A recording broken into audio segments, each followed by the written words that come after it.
സാധ്യതയുണ്ടാവാം. പ്രത്യേകിച്ച് ഭാരതം പോലുള്ള എന്താ പറയുന്നത്, ജഡ്ജ്മെൻ്റൽ മൈൻഡുള്ള ഒരു സംസ്കാരത്തിൽ നമ്മൾ ജീവിക്കുമ്പോൾ കൂടുതലായിട്ട് നമ്മളിൽ ആ സ്വഭാവ രീതി കൂടുതലുണ്ടാവും. പാശ്ചാത്യ രാജ്യങ്ങളിൽ ഡെമോക്രസിയൊക്കെ കൂടുതലുള്ളിടത്ത്, അതുപോലെ തന്നെ ഈ എല്ലാവരുടെയും സ്വാതന്ത്ര്യം, എല്ലാവരുടെയും വളർച്ച, അങ്ങനെയൊക്കെ ചിന്തിക്കുന്ന പശ്ചാത്തലത്തിൽ അത്തരം കാര്യങ്ങൾ താരതമ്യേന കുറവായിരിക്കും. നമ്മളുടെ ഇവിടെയൊക്കെ ഒരു പ്രത്യേകത എന്ന് പറയുന്നത്, നമ്മുടെ സംസ്കാരത്തിൽ തന്നെ വിധിക്കുക എന്ന് പറയുന്നൊരു സ്വഭാവമുണ്ട്. മറ്റൊരാളെ വിധിച്ചാണ് നമ്മൾ മുന്നോട്ട് കടന്നു പോവുക. മറ്റൊരാളെ എന്താണെന്ന് മനസ്സിലാക്കുകയല്ല ചെയ്യുന്നത്, വിധിച്ച് നിർണയിച്ചാണ് മുന്നോട്ട് പോവുക. അതാണ് നമ്മുടെ ഒരു പരിശീലനം. നമ്മളങ്ങനെ ശീലിപ്പിക്കപ്പെട്ടവരാണ്. അതുകൊണ്ട് തന്നെ ഈ പാഠങ്ങൾക്ക് വളരെ പ്രത്യേകതയുണ്ട്. കാരണം കൊരിന്ത്യ സമൂഹം എന്ന് പറയുന്നത് ദൈവവചനത്തെപ്പറ്റി മുൻ പരിശീലനമുള്ളവരല്ല. യഹൂദ വിശ്വാസികളെപ്പോലെ വചനത്തെപ്പറ്റി ധാരണയുള്ളവരല്ല. അവരൊരു മറ്റൊരു സംസ്കാരത്തിൽ ജനിച്ചു വളർത്തപ്പെട്ടവരാണ്, പക്ഷേ ക്രിസ്തുവിലേക്ക് ആനയിക്കപ്പെട്ടവരാണ്. അപ്പോൾ അവരെ സംബന്ധിച്ചിടത്തോളം ഈ രണ്ട് കാര്യങ്ങളുടെ ഒരു ക്ലബിംഗ് ആണ് അവരുടെ പേഴ്സണാലിറ്റിയിലുണ്ടാവുക.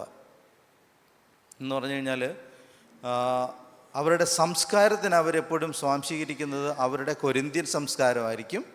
പക്ഷേ ദൈവത്തെ പറ്റിയുള്ള അറിവിൽ അവരെപ്പോഴും ആശ്രയിക്കുന്നത് ദൈവത്തെയും ക്രിസ്തുവിനെയൊക്കെ ആയിരിക്കാം, അല്ലെങ്കിൽ വചനത്തെ ആയിരിക്കാം. ഈ ഒരു പ്രശ്നം എപ്പോഴും ഉണ്ടാവും. അത്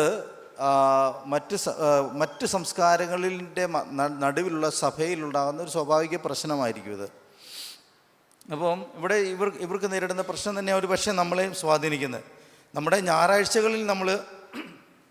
ഞായറാഴ്ചകളിലും മറ്റ് ആരാധനാ സമയങ്ങളിലും നമ്മൾ എല്ലായ്പ്പോഴും വചനവുമായി ബന്ധപ്പെട്ട കാര്യങ്ങളെപ്പറ്റി ആയിരിക്കും പറയുക. പക്ഷേ ദൈനംദിന ജീവിതത്തിൽ നമ്മളുടെ പ്രവൃത്തികളെ നിർണ്ണയിക്കുന്ന എത്തിക്സ് അല്ലെങ്കിൽ ധാർമ്മിക ബോധം എന്ന് പറയുന്നത് എന്തായിരിക്കും?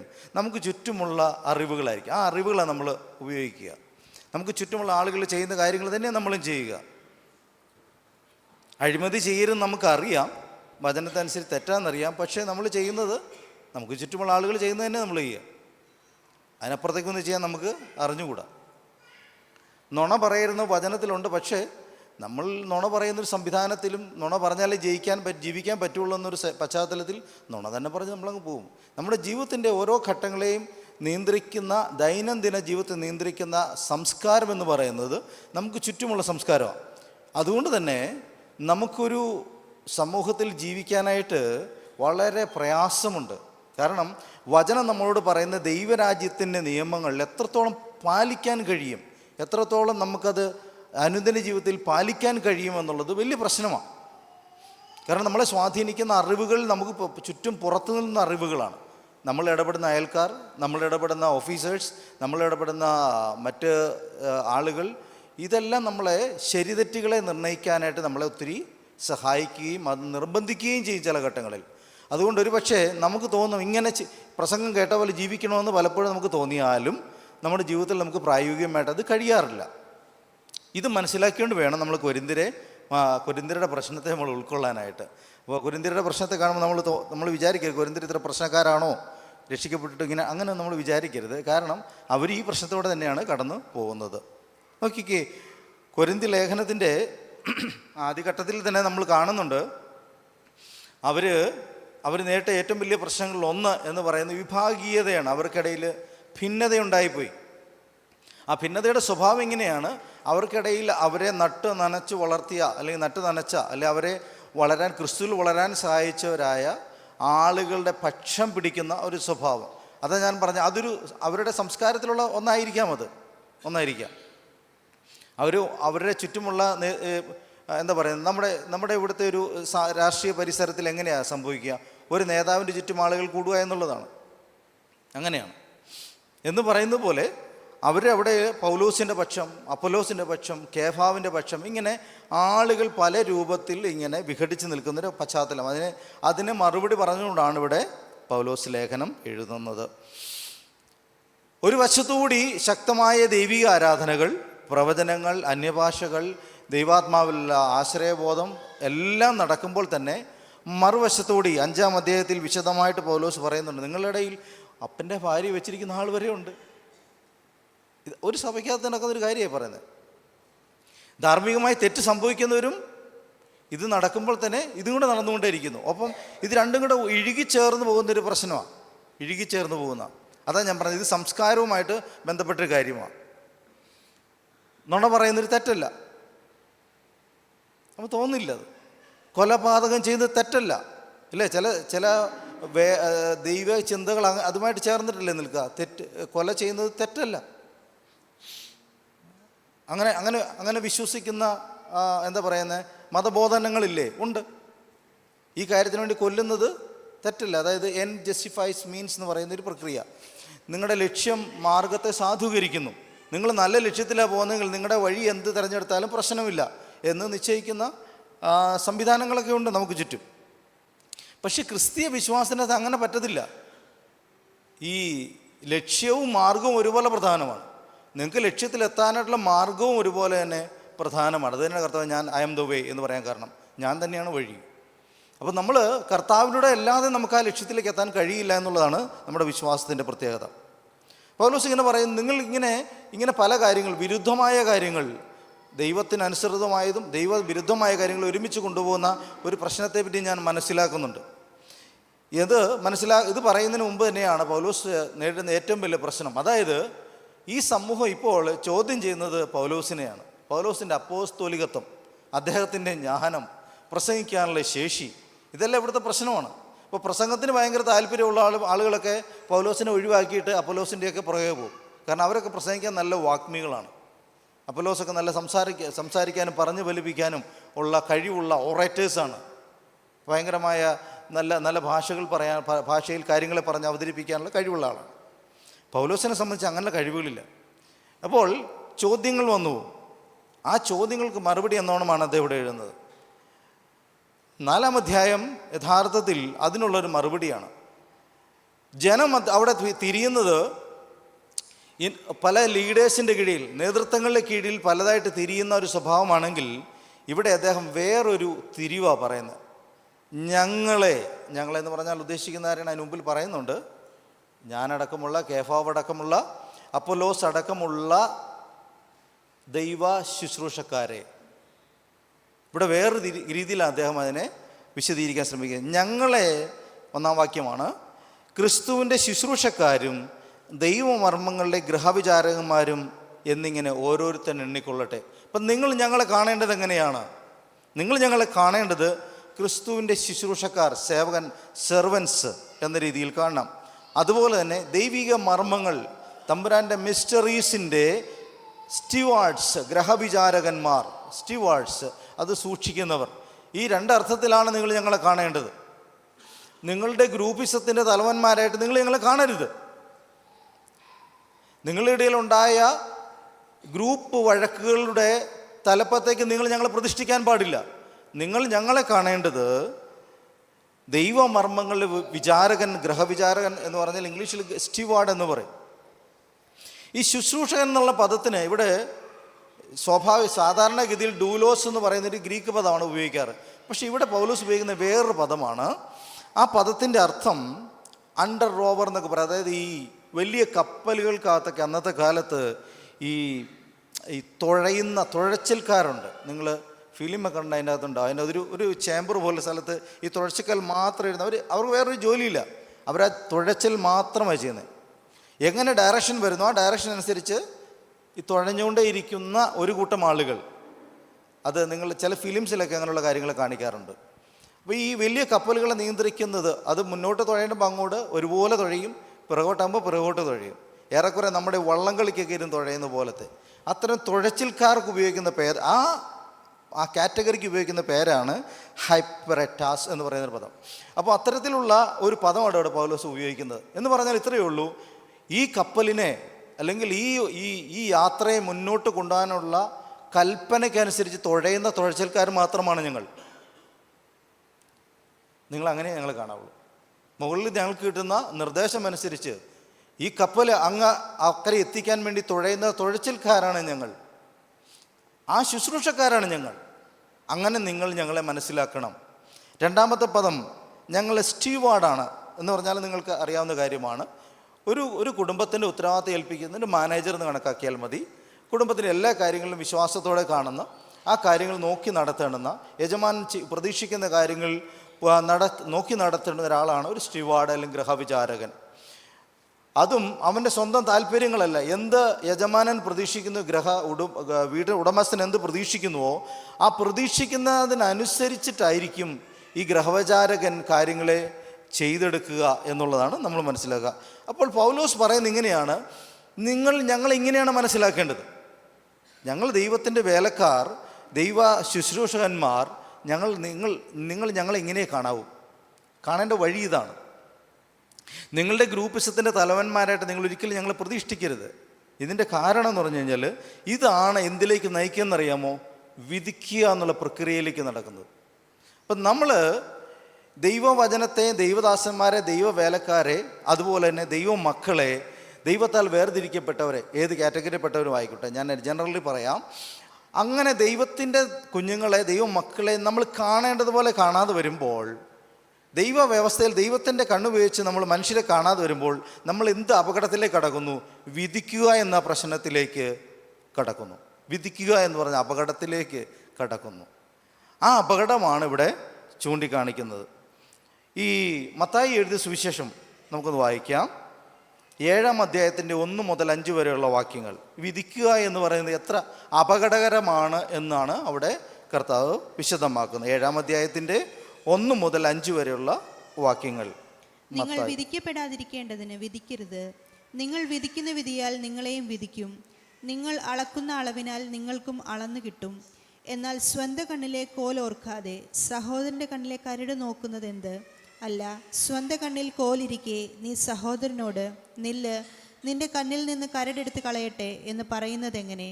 കപടഭക്തിക്കാരാ, മുമ്പേ സ്വന്തം കണ്ണിൽ നിന്ന് കോലെടുത്ത് കളക, പിന്നെ സഹോദരൻ്റെ കണ്ണിൽ നിന്ന് കരടെടുത്ത് കളവാൻ വെടിപ്പായി കാണും. നോക്കുക, വിധിക്കുക എന്ന് പറയുന്ന ഈ ഒരു അപകടം നമ്മൾ വളരെ ആഴത്തിൽ മനസ്സിലാക്കേണ്ടതാണ്. അതിൻ്റെ കാരണം എത്രയേ ഉള്ളൂ, നിങ്ങൾ വിധിക്കുന്ന വിധിയാൽ നിങ്ങളും വിധിക്കപ്പെടും. ഇതാണ് അതിൻ്റെ പ്രോബ്ലം. അങ്ങനെ ചെയ്യരുത്, ഇങ്ങനെ ചെയ്യരുതെന്നൊക്കെ നമ്മൾ വചനത്തിൽ പലയിടത്തും പല കാര്യങ്ങളെപ്പറ്റി പറയുന്നുണ്ടെങ്കിലും ഇതിൻ്റെ പ്രത്യേകത അന്നേരം തന്നെ എൻ്റെ കൗണ്ടർ ജഡ്ജ്മെൻറ്റ് പറഞ്ഞു പോവുക. വിധിക്കുന്ന വിധിയാൽ നീയും വിധിക്കപ്പെടും. അതിന് പ്രത്യേകിച്ച് വേറെ ഓപ്ഷൻസ് ഒന്നുമില്ല. നമ്മൾ വളരെ ഗൗരവത്തിൽ കാണേണ്ടത്, പലപ്പോഴും നമുക്ക് മനസ്സിലാക്കാതെ പോകുന്നൊരു അപകടമാണിത്. മറ്റുള്ള ഒരു കാര്യത്തിന് ഇങ്ങനെ തിരിച്ചു വരുമെന്ന് പറയുന്നില്ല. കള്ളസത്യം ചെയ്യരുത്, നുണ പറയരുത്, കൊല്ലരുത്, കൊന്നാൽ നിന്നെയും കൊല്ലുമെന്ന് ഒരിക്കലും നമ്മൾ വായിക്കുന്നില്ല. വ്യഭിചാരം ചെയ്യാൻ നിന്നോടും വ്യഭിചാരം ചെയ്യുന്ന ഒരിടത്ത് നമ്മൾ വായിക്കുന്നില്ല.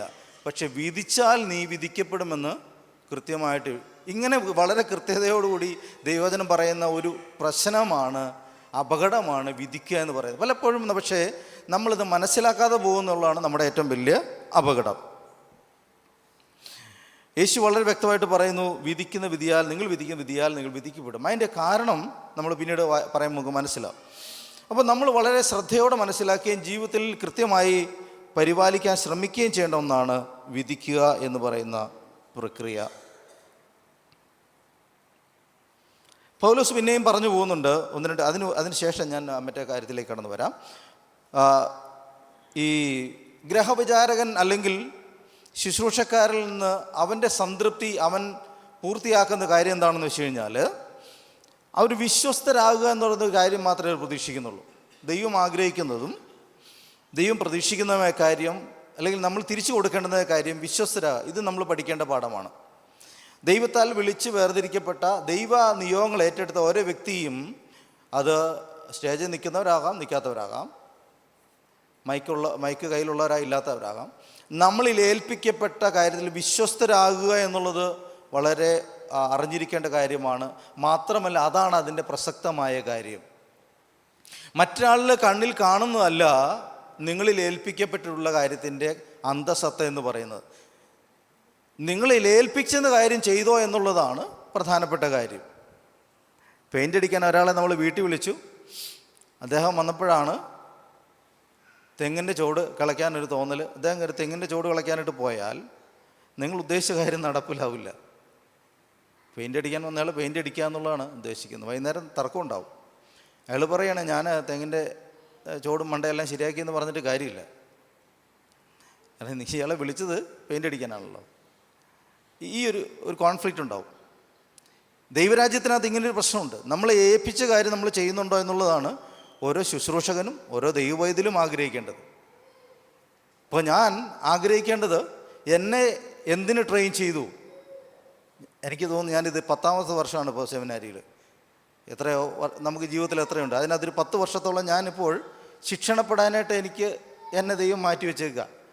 ഓരോ ഘട്ടത്തിലും ഒരു ഘട്ടം ഞാനൊരു അധ്യാപകനായിരുന്നു, പിന്നെയും ഞാൻ സ്റ്റുഡൻ്റ് ആവുന്നു, പിന്നെയും അധ്യാപകനായി, പിന്നെ സ്റ്റുഡൻ്റായി. ഇതെല്ലാം നമ്മുടെ മനസ്സിലുണ്ടാക്കുന്ന സ്ട്രഗിൾസ് ഉണ്ട്.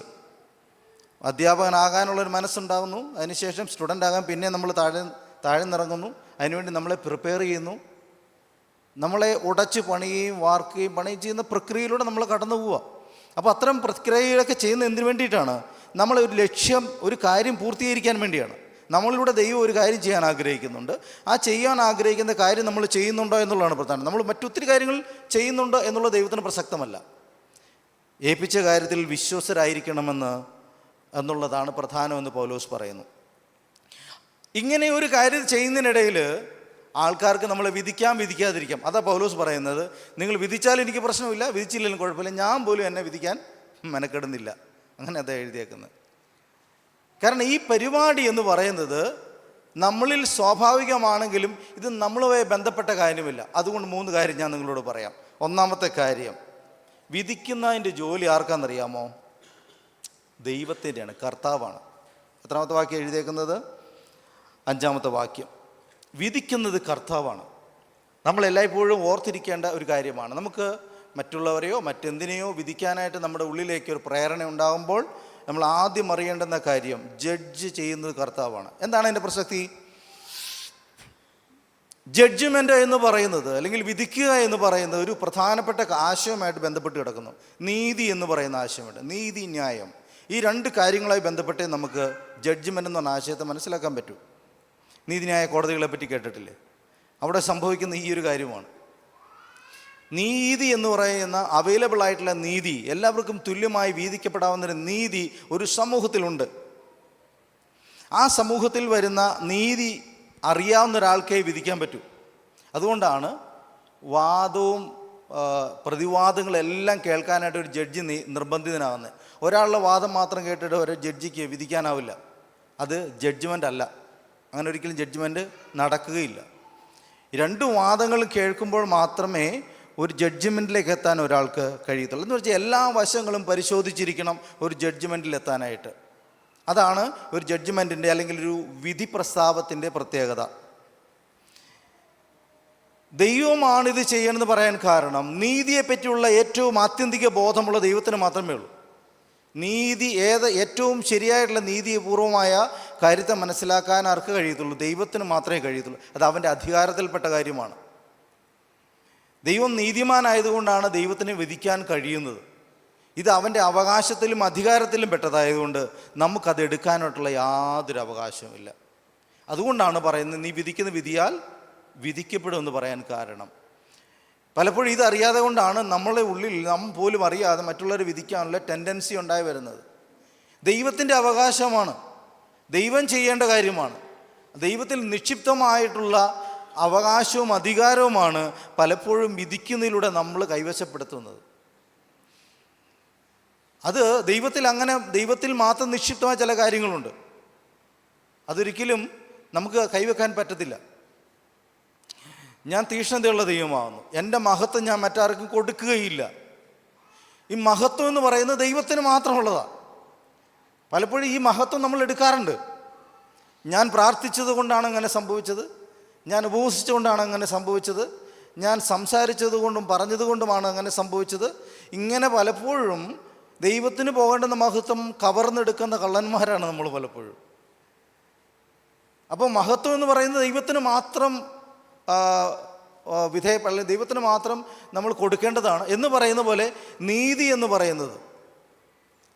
പറയുന്നത് ദൈവത്തിൽ മാത്രം നിക്ഷിപ്തമായ കാര്യമാണ്. കാരണം അവൻ വിധിക്കുന്നത് പോലെ വിധിക്കാൻ നമുക്ക് കഴിയില്ല. അതാണ് അതിൻ്റെ പ്രശ്നം. അപ്പോൾ അത് നമ്മൾ മനസ്സിലാക്കേണ്ട യാഥാർത്ഥ്യം എന്ന് പറയുന്നത്, നമ്മളുടെ കയ്യിൽ നിന്ന് ഒരിക്കലും ഈ ഒരു വിധിക്കാനുള്ള ടെൻഡൻസി ഒരിക്കലും പുറത്തു വരാനോ അത് വളരാനോ അനുവദിക്കരുത്.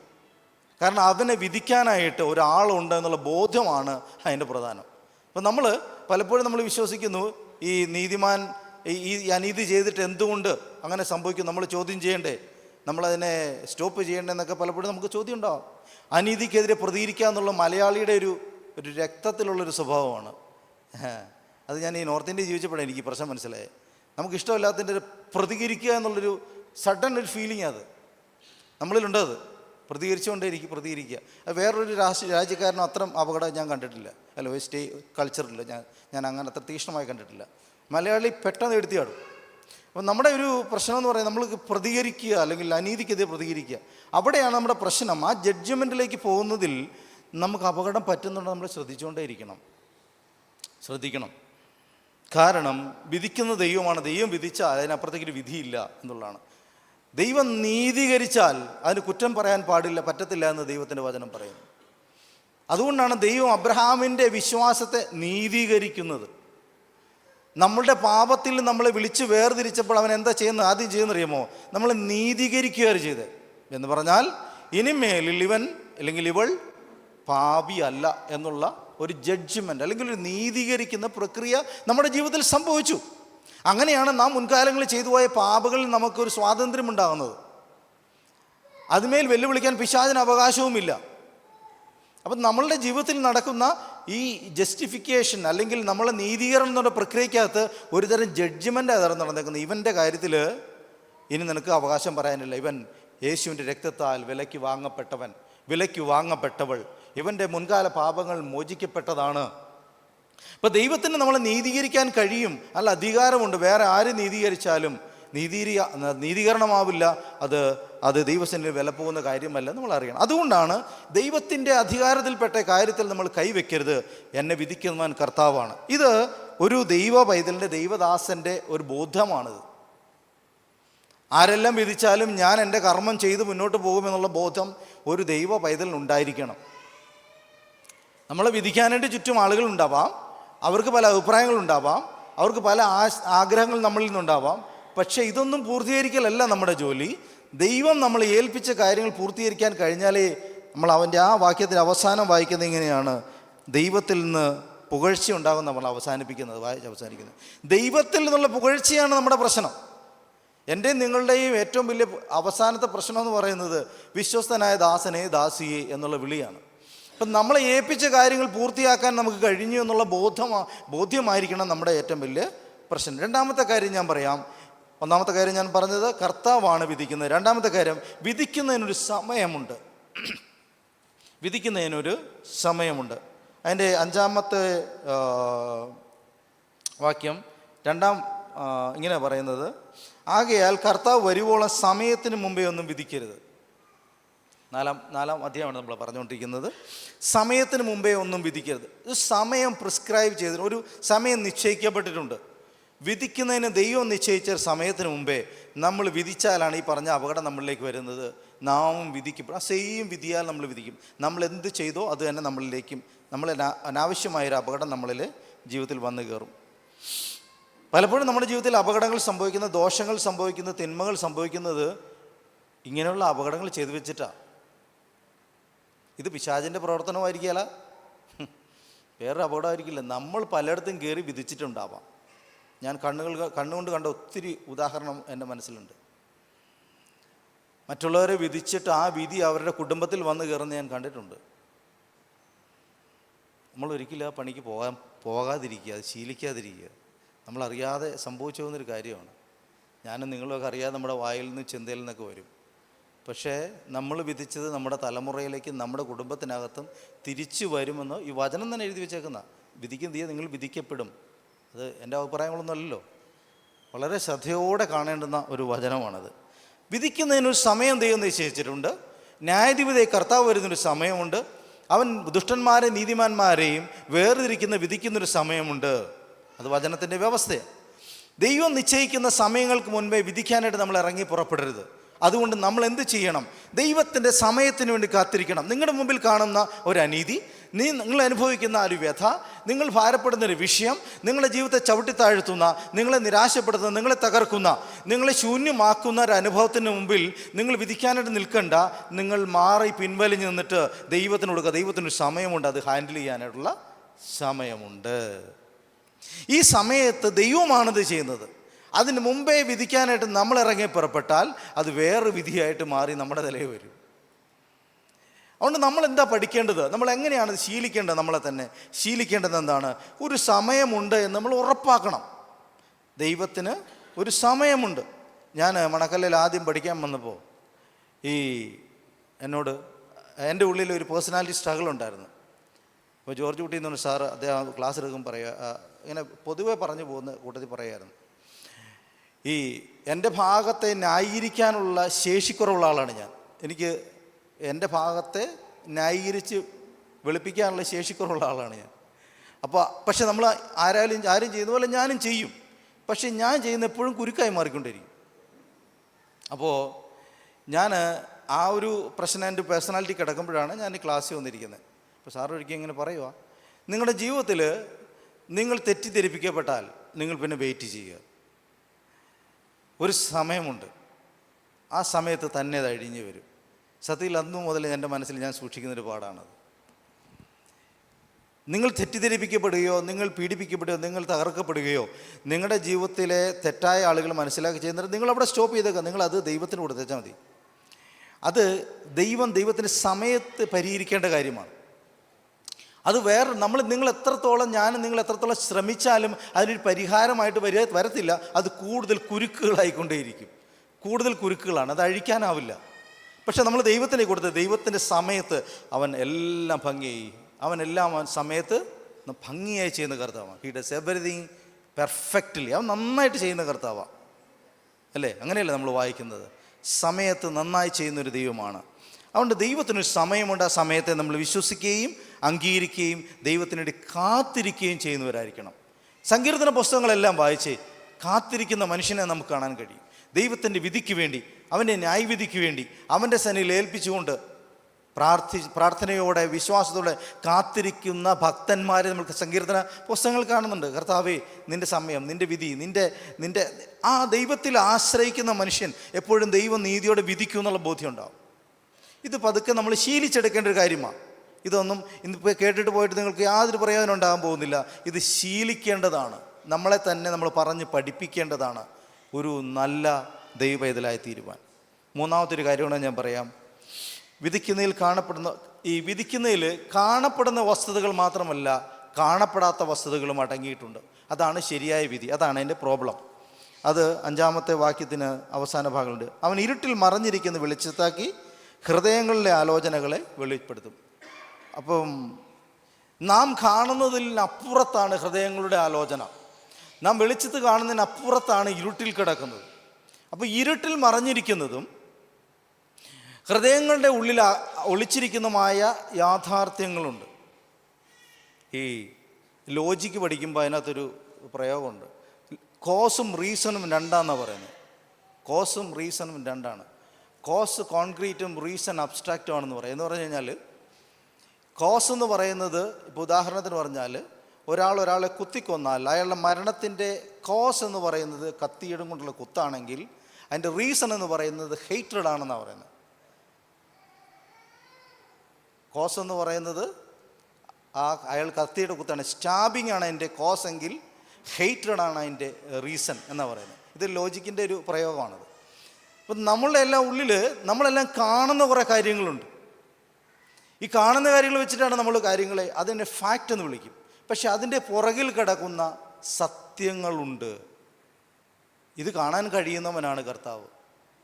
കർത്താവായ യേശു ഭൂമിയിലായിരിക്കുമ്പോൾ ഒരു ദിവസം ഒരു സ്ത്രീയെ ഇവരെല്ലാം പിടിച്ചുകൊണ്ട് വന്നു അവരുടെ മുമ്പിലേക്ക്. ഇവള് ഭാവിനിയായ സ്ത്രീയാണ്, ഇവളെ കല്ലെറിഞ്ഞു കൊള്ളുന്ന മോശ പറയുന്നു. നിൻ്റെ അഭിപ്രായം എന്താ? കർത്താവിൻ്റെ മനക്കണ്ണിൽ മറഞ്ഞിരിക്കുന്ന വിരട്ടത്തിരിക്കുന്ന കാര്യങ്ങളെല്ലാം പുറത്തു വന്നു. ഈ സ്ത്രീയുടെ ഇരുട്ടത്ത് പോയവന്മാരെല്ലാം കർത്താവിൻ്റെ കണ്ണിൽ തെളിഞ്ഞു. അവൻ്റെ ഹൃദയത്തിൽ ദുഷ്ടലാക്ക് കർത്താവിൻ്റെ മനസ്സിൽ തെളിഞ്ഞു.